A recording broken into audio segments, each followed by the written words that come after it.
Terima kasih Anda masih bersama kami pemirsa dan berikut adalah saham pilihan dari MNC Sekuritas. Dapat Anda saksikan selengkapnya di layar. Ada TINS direkomendasikan buy, AGII, BANK dan juga FREN. Semuanya ini buy. FREN adalah salah satu yang paling banyak mendapat respon dari masyarakat di perdagangan sesi kedua sore kemarin. Nanti akan kita bahas dan berikut kita simak ya seperti apa closing, maksud kami pembukaan pemirsa. Di sesi pertama, di mana IHSG naik 0,24% atau 14 poin ke 6.060. Kemudian kita lihat sempat menguji level tertinggi di 6.077, low-nya di 6.057 dan opening tadi di 6.063. Oke, kita kembali berbincang bersama dengan Mbak Kety. Peluang dari IHSG masih di 6.070 ya, masih Betul, juga Mbak. dicoba untuk bisa di break. Kita tunggu saja.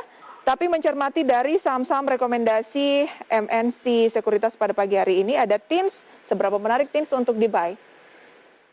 Ya, kalau untuk tim sendiri memang kita lihat masih didorong oleh sentimen harga untuk Timah sendiri ya, yang memang meningkatnya cukup signifikan secara year on year hampir 100% atau sekitar 90%. Nah, secara year to date itu sudah naik 60%. Maka untuk dari ini kita lihat memang pasti akan mendorong secara top line untuk dari TINS sendiri. Nah, untuk TINS kita rekomendasikan untuk buy on weakness di range 1.580 hingga 1.625. 1.580 sampai 1.625. 1.625 support ya? Untuk range buy on weakness-nya. Buy on weakness, hari ini naik 3%, 1675. Oh iya, karena memang untuk target price terdekatnya di 1.800, jadi mungkin sudah mendekati, dan untuk target price selanjutnya di 1.960. Oke, jadi buy on weakness meskipun hari ini naik signifikan, kalau kita buy on weakness masih diberi kesempatan tidak jangka pendek maksudnya? Karena ya mungkin lebih jangka pendek, karena memang untuk kita bisa lihat target price selanjutnya ya di 1.960. Oke, kembali keputusan ke pemirsa di rumah ya, masih ada peluang 18 sampai 19, tapi cermati kalau turun di bawah 16 ya? Ya, 1.560 mungkin. Oke, 1.560 untuk TINS. Berhubung kita berbicara mengenai pertambangan, kalau berbicara mengenai batubara bagaimana? Kemarin kan harga batubara acuan sempat mengalami lonjakan ya. Apakah juga menarik atau memang belum? Karena kalau kita lihat meskipun rekor, untuk kinerja dari saham-saham batubaranya tampaknya belum terlalu signifikan. Ya betul, karena memang meskipun harga batu bara sekarang udah meningkat ke level tertinggi ya, kemarin penutupan di 146 US dollar per metric ton. Nah, kita lihat itu peningkatannya sudah cukup signifikan dan lebih tinggi daripada all time high dia pada tahun 2011. Nah, meskipun begitu kita lihat mungkin beberapa pergerakan sahamnya itu masih lagging gitu ya. Karena kalau misalkan kita lihat sendiri secara fundamental, mungkin kinerja mereka pada first Q itu masih menunjukkan adanya penurunan. Meskipun adanya peningkatan dari average selling price, tapi adanya penurunan dari produksi dan penjualan. Maka mungkin kita akan expect ya untuk dari kinerja di second Q-nya apakah akan meningkat. Nah, itu juga akan mendorong dari sentimen sahamnya sendiri. Oke, jadi hold dulu untuk emiten batubara. Betul. Baik. Kita ke AGII juga Anda rekomendasikan. AGII buy on weakness atau buy ini? Buy on weakness juga, karena memang kemarin kita lihat sentimennya dari meningkatnya demand tabung oksigen gitu. Support resistennya di posisi berapa? Ya. Untuk buy on weakness-nya kita ada di range 1.450 hingga 1.520. Untuk target price terdekatnya ada di 1.730. Untuk target price selanjutnya di 1.850. Oke, dicatat pemirsa, support 1450 sampai 1520, kemudian targetnya bisa ke 1730 untuk yang pertama, yang kedua ke 1850, buy on weakness ya. Betul. Selanjutnya ada BANK. Ya, untuk bank sendiri memang kalau misalkan kita lihat ya beberapa bank digital mungkin kemarin lagi hype gitu ya. Makanya untuk salah satu pilihan kita hari ini ada bank BANK, di mana memang dari bank sendiri adanya kerjasama dengan Alfamart untuk sistem pembayaran serta inklusi keuangan syariah, dan juga ada kerjasama juga dengan Halodoc untuk mendukung layanan masyarakat seperti telemedicine gitu. Nah, untuk bank sendiri, untuk buy on weakness-nya bisa di level 3.150 hingga 3.300. Berarti saat ini masih level buy ya? Ya betul, karena untuk target price terdekatnya mungkin di 3.720. Wow, 3.720 tapi bukan jangka pendek ya? Lebih ke jangka pendek sebenarnya. Jangka pendek dari 33 ke 37 sangat menarik, tapi saat ini Iya. stagnan, bagaimana Anda menganalisis stagnannya BANK di 33 pembukaan perdagangan sesi 1? Ya, kalau kita lihat ini mungkin masih menjadi salah satu kesempatan sih ya. Karena memang untuk range kita untuk buy on weakness-nya sampai 3.300. Nah, itu sudah mencapai karena memang untuk target price-nya di 3.760. Oke, peluangnya sih kayaknya turun dulu ya, ke bawah dulu baru balik lagi bisa ke 370. Ini peluang untuk melakukan pembelian kembali asal Betul. tidak turun ke 3150 ya. 3.010 untuk kita target stop loss. Oke, cut loss 3010. Baik. Kemudian ada friend. Ini banyak sekali pertanyaan di second session closing kemarin mengenai friend. Seberapa menarik sebenarnya friend dan alasan Mbak Kety memasukkan friend sebagai saham pilihan? Ya, karena Friend memang juga ada sentimen positif yang baru ya.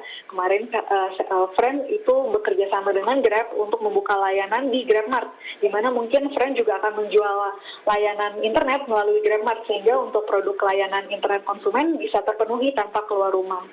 Oke, ini menjadi sentimen yang positif, tapi secara teknikal apakah juga sangat positif untuk Friend? Kalau kita cross-check, hari ini Friend stagnan di 118.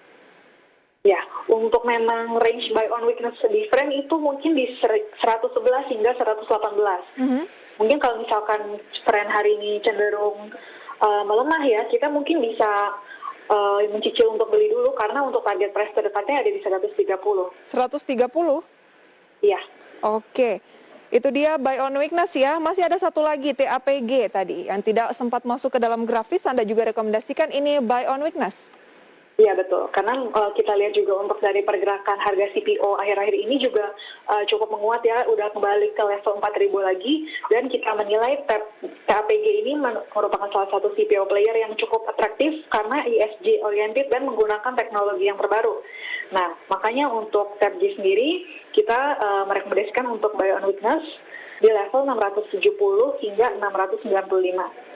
670 hingga 695. Oke, Triputra Agro Persada Tbk ya. Hari ini stagnan di 695, sebaiknya buy on weakness ya di 670. Betul. Untuk targetnya kita ada di 730. 730. Oke, jangan khawatir, sejumlah emiten yang direkomendasikan Mbak Kety stagnan, tetapi ini justru menjadi peluang kalau ternyata stagnannya berbalik arah menjadi turun ya. Betul, bisa untuk beli di bawah lagi. Baik, kita ke gainers dan juga losers pemirsa. Sesi 1 ini dapat Anda saksikan selengkapnya di layar televisi Anda, update ya. Ada BEKS atau BEX, hari ini melonjak 18,6% di kisaran 102. Antam naik 1,53% di 2.650. Arto naik 1,66%, 15.350, dan BBRI naik 0,52%, kisaran 3.830. Ini adalah gainers based on value. Kemudian losers based on value adalah BNBA, turun 2,27% di kisaran 1.510, BMHS turun 1,92% di kisaran 1.020, BANK turun 0,3% di kisaran 3.290, dan Friend 1,69% di 116.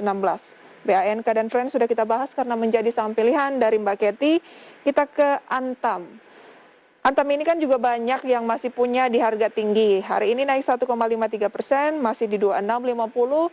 Dari MNC Sekuritas melihat Antam ini seberapa menarik sih? Ya, kalau untuk Antam sendiri, kalau misalkan untuk target fundamental ya atau jangka panjangnya kita memang cukup optimis ya, itu bisa ke 3.100. Nah, cuma untuk kalau misalkan target jangka pendeknya mungkin kita lihat dulu resistance ada di 2.750. 2.750 itu adalah resisten terdekat ya? Betul. Buy Antam dengan kenaikan 1,5% hari ini di 2650. Mungkin bisa dicicil beli karena memang kalau misalkan ini kita bisa untuk investasi ya untuk Antam sendiri karena memang target jangka panjangnya di level 3.100. Oke, bagaimana MNC Sekuritas mungkin melihat sentimen fundamental dari Antam dan Inco soal mobil listrik ya? Karena kita lihat penjualannya memang masih sangat rendah dari target, mengingat mungkin dari segi harga juga lebih pricey ya dibandingkan dengan mobil yang bukan menggunakan listrik. Ya, kalau misalkan dari Antam dan Inconya sendiri, tapi kita lihat memang nggak hanya untuk supply di domestiknya aja, tapi memang untuk secara ekspornya juga memang untuk nikel sendiri itu demand-nya masih ada. Jadi kita lihat untuk perkembangan mobil listrik secara global, khususnya di Eropa dan Amerika Serikat, itu mungkin masih lebih tinggi, maka demand nikelnya lebih ke sana dulu dibandingkan untuk terserap di dalam negeri. Karena memang untuk proyek yang baterai itu juga memang baru mungkin berjalan di tahun 2024. Kalau di compare antara Antam dan Inco, Mbak Kety lebih pilih yang mana? Untuk keduanya cukup menarik sih ya menurut saya. Jadi bisa dua-duanya ya, mungkin Bisa setengah di dua-duanya, Antam, betul. setengah di Inco ya. Betul. Kalau fundamental dari Inco bagaimana? Kalau Inco sendiri memang secara keseluruhan dia itu lebih ke ekspor ya. Jadi mungkin kalau misalkan kita lihat akhir-akhir ini juga untuk harga nikel juga meningkat kembali ke level 18.000 hingga 19.000. Nah itu juga menjadi sentimen yang cukup positif karena memang Inco itu masih mengekspor keseluruhan. Nah kita lihat juga untuk dari demand secara ekspor sendiri masih tinggi. Jadi kita memang expect untuk ekspor di tahun ini dari Inco itu meningkat. Oke, itu dia untuk Inco ya. Tidak lengkap rasanya kalau tidak membahas top gainers, BEX. Ya, ini adalah perbankan digital dan kita tahu banyak sekali bank digital yang belakangan ini naik signifikan sampai arah. Apakah MNC Sekuritas juga mencermati pergerakan saham dari BEX? Ya, mungkin kalau misalkan untuk ini peningkatannya sudah cukup signifikan ya. Betul. Untuk hari ini sendiri begitu. Jadi tampaknya agak krusial ya. Betul, susah untuk kalau masuk agak risky mungkin. Dan tampaknya agak sulit untuk menentukan berapa resisten berikutnya. Mungkin resisten berikutnya kita bisa lihat di 107 ya. 107. Kita lihat bisa break atau enggak. Peluangnya ke 107 bisa menjadi acuan bagi Anda yang tertarik untuk trading di emiten BEX. Tapi memang ini lebih ke trading ya, atau perbankan digital juga menarik untuk investasi medium? Mungkin juga kita harus lihat secara fundamental ya, tapi secara overall BEX itu juga memang cukup baik sih kemarin. Memang ada beberapa aksi korporasi ya juga yang menjadi sentimen positif. Nah mungkin kalau misalkan untuk di hold jangka panjang juga masih ada peluang untuk yang cukup baik karena memang all time high BEX masih ada di sekitar 120-an ya, 124 mungkin. Oke. Kemudian kita beralih ke blue chips ya, karena memang hari ini IHSG menghijau dan didominasi oleh saham-saham blue chips. Tadi soal penjualan kendaraan mobil gitu ya, maupun juga motor mengalami peningkatan, apalagi dari Astra International. Hari ini melanjutkan kenaikan 1,04%, 50 poin ke 4850. Apa rekomendasi untuk Astra International? Untuk Astra sendiri kita masih buy ya, untuk secara long term memang cukup baik dan kita ada target price untuk fundamental di level 7.480. Nah itu kalau misalkan untuk di hold lebih ke long term ya. Nah tapi untuk short termnya kita lihat untuk resistance yang kemarin sudah di break di 4.790. Untuk selanjutnya kita lihat mungkin ada di level 5.020. Ada peluang ke 5.020 ya? Betul. Baik, itu dia untuk Astra. Kemudian saya tertarik untuk membahas saham Medco Energi Internasional hari ini masuk dalam net foreign buy. Kemudian juga ITMG. Tapi tampaknya lebih menarik ITMG karena kenaikannya 2,5% ke 15.425. Apa yang bisa dicermati dari ITMG, Mbak Kety? Kalau ITMG sendiri memang kita lihat hampir seluruh penjualannya itu masih ekspor ya. Jadi memang kita lihat dari penguatan-penguatan IHSG itu sangat sensitif dengan penguatan dari harga batubara juga. Karena memang di antara beberapa emiten batubara mungkin ITMG yang performanya masih paling baik gitu ya. Atau jangan-jangan dengan harga batubara yang masih solid baru akan terefleksi dalam perdagangan hari ini? Iya mungkin bisa jadi sih ya Mbak, karena memang tapi kita lihat juga di minggu-minggu kemarin juga ITMG sempat mencatatkan penguatan yang cukup signifikan gitu. Mungkin kita lihat hari ini juga akan meningkat juga. Kita lihat kalau untuk resistensinya sendiri ada di 16.100. 16.100 ya. Baik, mungkin boleh mulai dicermati ya saham-saham batubara hari ini. Cukup dicermati dulu, jangan terburu-buru ya Mbak Kety, jangan sampai terjebak gitu. Terima kasih banyak Mbak Kety sharing informasinya untuk pagi hari ini. Semoga bisa menjadi referensi bagi Anda pemirsa di rumah. Sehat dan sukses selalu untuk Anda. Ya, terima kasih Mbak Prisha. Selamat pagi. Pagi. Dan pemirsa, kami masih akan kembali dengan satu segmen terakhir usai jeda pariwara berikut. Jangan kemana-mana.